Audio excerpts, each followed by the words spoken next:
வணக்கம். 5ஆம் தேதியில் பிறந்தவர்கள். அவர்களில் மிகவும் முக்கியமானவர் 19ஆம் நூற்றாண்டில் வாழ்ந்த மகான் அருட்பெருஞ்சோதி ஆண்டவர் ராமலிங்கம் அடிகளார். ஐயா ராமலிங்கம் அடிகளார் அவர்கள் தான் வாழ்ந்த காலத்தில்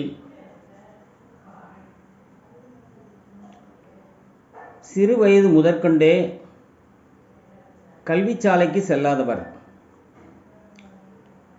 6000 பாடல்களுக்கு ஒத்து 6 திருமுறையாக எழுதி வைத்திருக்கின்றார். ஞான அறிவு படைத்தவர். சிறு வயது முதற்கொண்டே தான் முருகனை மிகவும் விரும்பி வழிபட்டு வந்தார். பின்னாளில் சிவனுக்கு அடிமையாக இருந்தார். ஒரு காலகட்டங்களில் சமய குறியீடு அணிய மாட்டேன் என்று, ஜாதி மத இன மொழி வேறுபாடு கிடையாது என ஏக தத்துவமாக கொண்டார். அவர் காய்ந்த பயிரை கண்டபோதெல்லாம் மனம் வாடினேனே என்று பாடிய பாடல்தான் அனைவருக்கும் தெரியும். அவர் இறைவனிடம் வேண்டியதெல்லாம், எனக்கு மட்டும் ஞானம் கொடுத்தால் போதாது, உலகிலுள்ள அனைத்து மக்களுக்கும் கிடைக்க வேண்டும், அனைத்து மக்களும் மரணமில்லா பெருவாழ்வு வாழ வேண்டும் என்று தான் வாழ்ந்த காலத்தில் வடலூரில் சத்திய ஞான சபை அமைத்து இன்று வரை அணையா விளக்காக அடுப்பு எரிந்து அங்கு வரும் பக்தர்களுக்கு உணவு அருந்தி செல்கிறார்கள்.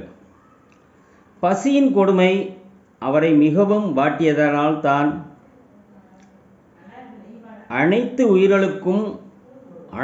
உயிர்களுக்கு உள்ளும் இறைவன் இருக்கின்றான் என்பதை உணர்த்துவதற்காக ஜீவகாருண்ய ஒழுக்கம் இருக்க வேண்டும் என்று மக்களிடம் போதித்தார். புலால் மறுத்தல், பிறரை துன்புறுத்தக்கூடாது, நல்லதை நினைப்போம், நல்லதை சொல்வோம், நல்லதை செய்வோம், நல்லதே நடக்கும் என்ற தாரக மந்திரத்தில் சுய ஒழுக்கம், ஆன்மநேய ஒழுக்கம், இந்திரிய கட்டுப்பாடு,